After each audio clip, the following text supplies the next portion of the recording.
बिस्मिल्लाहिर्रहमानिर्रहीम अस्सलाम वालेकुम। उम्मीद करदी मेरे भैन भरा ठीक होंगे। अल्हम्दुलिल्लाह सी ठीक है। अल्लाह पाक तुहानू खुश रखे, आबाद रखे। अज दा व्लॉग करदे शुरू। अल्हम्दुलिल्लाह जी सारी दे बस तैयारी जिहड़ी है ना असीं कर लई है। किस तरीके नाल असीं सारी कित्थे बनानी है वो भी तुहाडे नाल शेयर करदे हैं कि जेहड़ा लाइट लगवाई है ना इस लिए बनाई है ताकि ना इत्थे लाइट सारी वगैरह तैयार करें करांगे ना ते नेरा हुंदा वा ते उस टाइम ना रोशनी नहीं है इधरले बल्ब दी ना रोशनी नहीं आती, इस करके लवाया वा स्पैशल सारी वास्ते। और जी माशाल्लाह जी अम्मा जी ने जो चुल्हा दे ना थड़ी बना के उत्ते चुल्हा रख के फिर नाल बन्नी जी बना दी है ताकि जो असी चुल्हे की सवाह ना बाहर नहीं जाएगी अगर हवा वगैरह चलती है तो ये अंदर ही रहेगी, इतने बंदा इकट्ठा कर देंगे। तो इनू भी असी ना दिहाड़ी के 3-4 बार जो पानी लगा लिया तो ये पक्का हो गया। इंशाल्लाह सुबह यही चुल्हा बनेगा। अल्हम्दुलिल्लाह जी चाटी जी ने धो के रख लेनी है लस्सी रिड़कन वास्ते। दही का तो मैं थोड़ा दसिया कि किस तरीके ने जग लगाई दी और दही देखो कितना माशाल्लाह जमिया सी। अच्छा जी मधानियाँ ने मैं धो के रख लेनी है क्योंकि सब तो पहले उठ के मैं यही काम करना क्योंकि दही जी जग ला के रख लेनी है तो सुबह यह कि मैं जल्दी ना लस्सी रिड़क के नाल ही अपना सैरी बना लेनी इंशाल्लाह।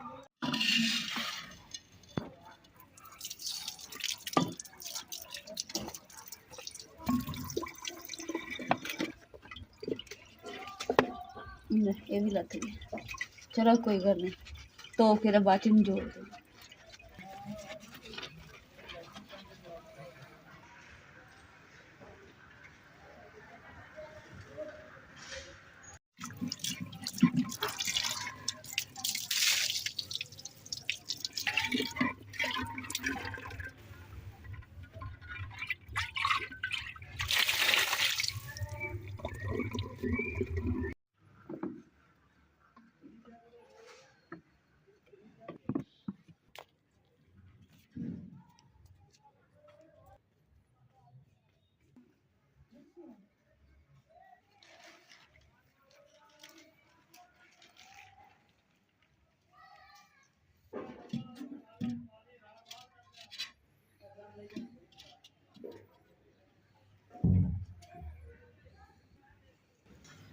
मधानी धोती ना तो जिहदे टोटे जे हो गए हुण इन्हां नूं जोड़ दे इन्हां दे पुर्जियां नूं।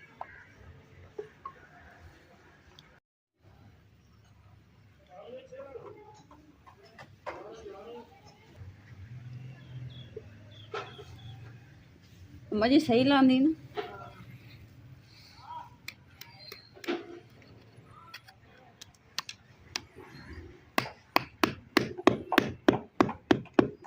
लो जी माशाल्लाह जी मधानी ये गलती कर ली फिर कड्ढनी पैनी आ तो पाया ही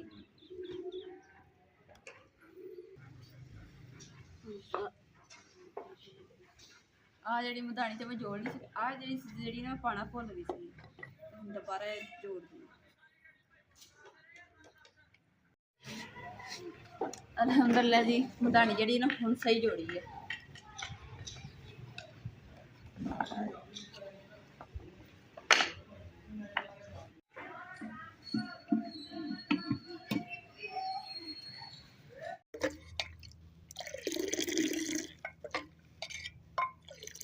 सारे मेरे भैन भरावां नूं रमज़ान शरीफ का चांद मुबारक तो पहला रोज़ा और जो दुध तो मैं अल्हम्दुलिल्लाह जी गर्म कर लिया तो नाल ही ठंडा करन दई जग लगाने वास्ते नाल ही देखो माशाल्लाह जी बाहर साइड तो सारी वास्ते मैं ना बल्ब जो बाहर लगवाया सी तो उसकी रोशनी की मैं हम देखनी है इतने नाल चला के इस्तेमाल कर दें हम जग लगा के रख दें ताकि दही जरा ना जल्दी जम जाए क्योंकि लेट भी काफ़ी हो गया।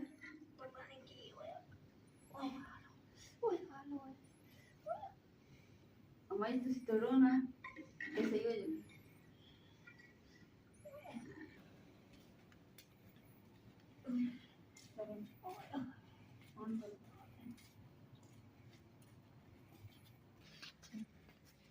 अम्मा जी ने तोड़ रहे सी ते अम्मा जी कहने कि मैनू ना एकदम ना कड़ाले पै गए तो इस करके ना हुण अम्मा जी तोड़दे ते अम्मा जी कहते कि तोड़ना ना सैट हो।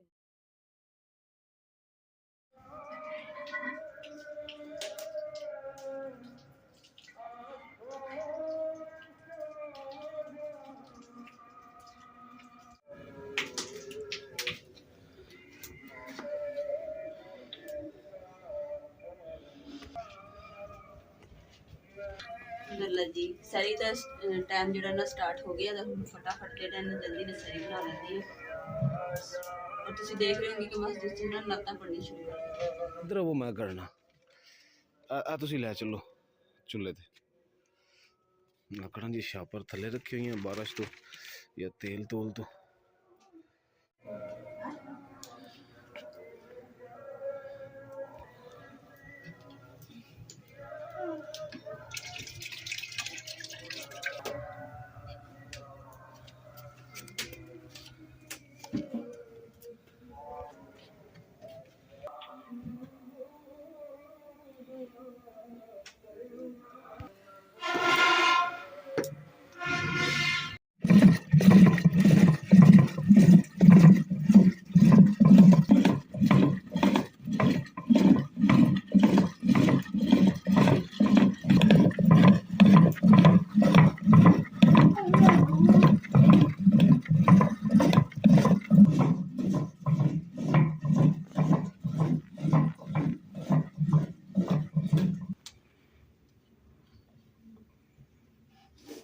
अलहमदुलिल्लाह जी लस्सी मक्खन जिहड़ा साडा तैयार हो गया। तो हुण जी बनाना स्टार्ट कर दिया रोटियां। तो दही जिहड़ा मैं बर्तन च पा के रख लिया।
जी कह रहे मुझे जैन नमाज भी छा के दे दो, मैं नमाज पढ़नी। अम्मा जी कह रहे हैं ना इतने आग बलदी पई ना, इस करके सेक है तो सही है जै नमाज दी। इत्थे मैं नमाज पढ़ लैनी क्योंकि बाहर जी ना हजे भी ठंड है। मैं पहले सवेरे बाहर बनानी सी तो ठंड की वजह तो मैं बाहर नहीं बनाई, इस करके मैं इधर बनाई किचन। माशाल्लाह जी मस्जिद चलने और नमाज पढ़ने।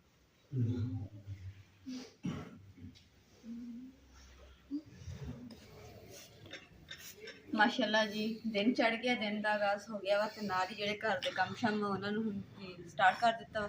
तो किचन की मैं अलहमदुलिल्लाह जी सफाई करती, बर्तन शुर्तन ਜਿਹੜੇ सुबह सारी टाइम इस्तेमाल किए सी वही धो के सारे रख दिते। इंशाअल्लाह अफ्तारी टाइम ਜਿਹੜਾ ना ਅਸੀਂ समोसे बनावांगे इंशाअल्लाह सेल करने वास्ते। तो ਤੁਸੀਂ सब ने दुआ करनी कि अल्लाह ताला साडे काम दे विच बरकत पाए, आमीन। अलहमदुलिल्लाह जी अज असीं जावांगे मंडी, तो मंडी ते समोसिਆਂ ਦਾ समान ਜਿਹੜਾ ना ਅਸੀਂ ਉੱਥੇ ਲੈ ਕੇ ਆਵਾਂਗੇ इंशाअल्लाह। जो भी लेके आवांगे ਤੁਹਾਡੇ ਨਾਲ इंशाअल्लाह शेयर करांगे कि ਅਸੀਂ किस तरह समोसे बनाने हैं। इंशाअल्लाह ਜਿਹੜਾ ਅਸੀਂ ਅੱਜ ਦਰਵਾਜ਼ਾ ਨਾ ਵਾਸ਼ਰੂਮ ਦਾ ਇਹ ਲਗਵਾਉਣਾ, ਕਿਉਂਕਿ ਅਸੀਂ ਅੱਗੇ ਲਾਇਆ ਸੀ ਪਰਦਾ। ਤੇ ਪਰਦਾ ਜਿਹੜਾ ਨਾ ਉਤਾਰ ਦੇਣਾ ਤੇ ਇੱਥੇ ਲਗਾਵਾਂਗੇ ਦਰਵਾਜ਼ਾ इंशाअल्लाह। ਜਿਹਨਾਂ ਦਰਵਾਜ਼ਾ ਲਗਾਉਣਾ ਹੈ ਨਾ ਮਿਸਤਰੀਆਂ ਨੇ, ਉਹਨਾਂ ਨੇ ਕਿਹਾ ਸੀ ਕਿ ਇੱਥੇ ਨਾ ਪਹਿਲਾਂ ਤੁਸੀਂ ਇਹ ਨੁਕਰਾ ਜਿਹੜੀ ਉਹ ਬਣਵਾਓ ਪਲਸਤਰ ਕਰਵਾ ਕੇ, ਤੇ ਫਿਰ ਜਦੋਂ ਖੁਸ਼ਕ ਹੋਏਗਾ ਫਿਰ ਇੱਥੇ ਲੱਗਣ ਦਰਵਾਜ਼ਾ ਲੱਗੇਗਾ। ਇਦਾਂ ਨਹੀਂ ਹਜੇ ਲੱਗਣਾ ਦਰਵਾਜ਼ਾ। ਇਸ ਕਰਕੇ ਦੁਪਹਿਰੇ ਜਿਹੜਾ ਕੰਮ ਨਾ ਅਸੀਂ ਇਹਦਾ ਲਪਾਈ ਦੂਸਰਾ ਕਰਾਂਗੇ, ਨੁਕਰਾ ਸ਼ੁਕਰਾ ਬਣਾਵਾਂਗੇ ਤੇ ਸ਼ਾਮ ਤੱਕ ਇੰਸ਼ਾਅੱਲਾ ਦਰਵਾਜ਼ਾ ਲੱਗ ਜਾਏਗਾ।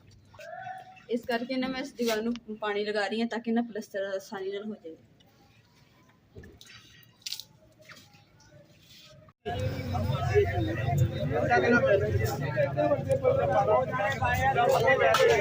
ਜੀ ਅਲਹਮਦੁਲਿਲਾ ਮਟਰ ਲੈ ਇੱਥੋਂ ਸੇ ਯਾਰ ਆਹ ਮਿਰਚਾਂ ਵੀ ਦੇ ਦੀ ਥੋੜੀਆਂ ਜੀਆਂ ਕੀ ਰੇਟ ਹਾਂ ਕਿਦਾਂ ਇਹ 350 350 300 ਦੇ ਦੇ 100 ਰੁਪਏ ਦੀਆਂ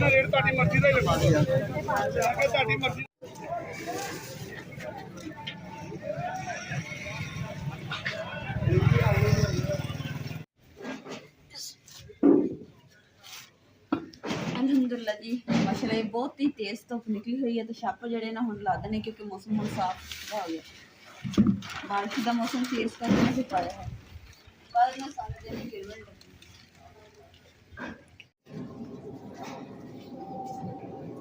अल्हम्दुलिल्लाह जी कमरे ਦੇ ਉੱਤੇ ਜਿਹੜੇ ਛਾਪਰ ਦਿੱਤਾ ਸੀ ਨਾ ਉਹ ਲਾ ਦਿੱਤਾ ਉਹਨੂੰ ਉੱਤੇ ਬੈਠਾ ਕਰਕੇ ਨਾ ਉੱਪਰ ਇੱਟ ਰੱਖਦੀ ਅਗਰ ਮੌਸਮ ਖਰਾਬ ਹੁੰਦਾ ਤੇ ਫਿਰ ਤੁਸੀਂ ਕਰ ਦਾਂਗੇ ਨਹੀਂ ਜੇ ਨਾ ਅਗਰ ਉੱਤੇ ਲਾਦੇ ਨਾ ਤਾਂ ਫਿਰ ਬਹੁਤ ਮੁਸ਼ਕਿਲ ਨਾਲ ਸੈੱਟ ਕਰਨਾ ਘੰਟਾ ਸੈੱਟ ਕਰਨਾ ਹੋਏਗਾ और नाली ना दानी छाज वगैरह ਜਿਹੜਾ ਨਾ ਸਾਰੇ ਜਿੱਥੇ ਜਿੱਥੇ ਰੱਖਦੀ ਹੁੰਦੀ ਮੈਂ ਉੱਥੇ ਰੱਖ ਦਿੰਦਾ ਵਾ ਕੱਪੜੇ ਤਾਂ ਤੈਨੂੰ ਨਾ 3 ਦਿਨ ਹੋ ਗਏ ਤੇ ਤੀਸਰੇ ਦਿਨ ਜਾ ਕੇ ਧੁੱਪ ਨਿਕਲੀ ਤੇ ਅੱਜ ਮਾੜਾ ਜਿਹਾ ਜਿੱਦਾਂ ਹੀ ਨਿਕਲੀ ਥੋੜੀ ਦੇਰ ਵਾਸਤੇ ਪਾਏ ਕੱਪੜੇ ਤੇ ਖੁਸ਼ਕ ਹੋ ਗਏ ਹੁਣ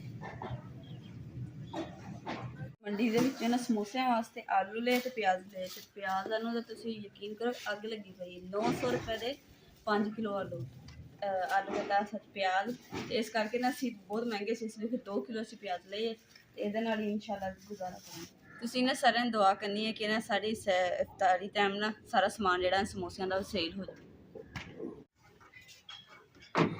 ਅਲਹਮਦੁਲਿਲਾ ਜੀ ਆਲੂ ਧੋ ਲਏ ਆ ਤੇ ਅੰਮਾ ਜੀ ਦਾ ਜਿਹੜਾ ਹੁੱਕਾ ਦੇਖੋ ਕਿ ਨਾ ਉੱਲੀ ਲੱਗੀ ਪਈ ਹੈ ਉੱਲੀ ਕੀ ਪਤਾ ਨਹੀਂ